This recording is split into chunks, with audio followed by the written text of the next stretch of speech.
How to enable or disable website pop-ups on Samsung Galaxy S26 Ultra. So let's start the video. First of all, go to app library. Now here, so click on settings app. Now in setting, click on this search icon and search internet.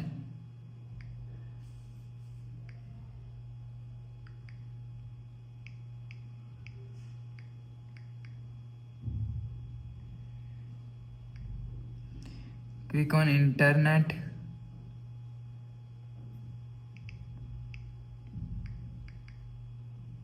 Internet setting.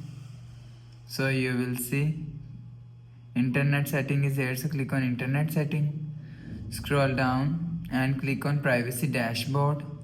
So after click on privacy dashboard, scroll down and click on block pop-ups is here. So if you want to disable block pop-ups, so turn off this button. So after turn off this button, you will see block pop-up is disabled.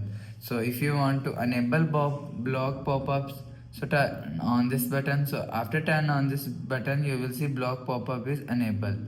So you will enable or disable block pop-ups from here.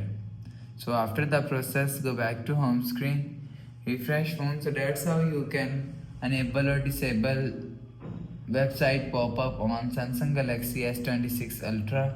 So if you like the video, please subscribe. Thanks for watching.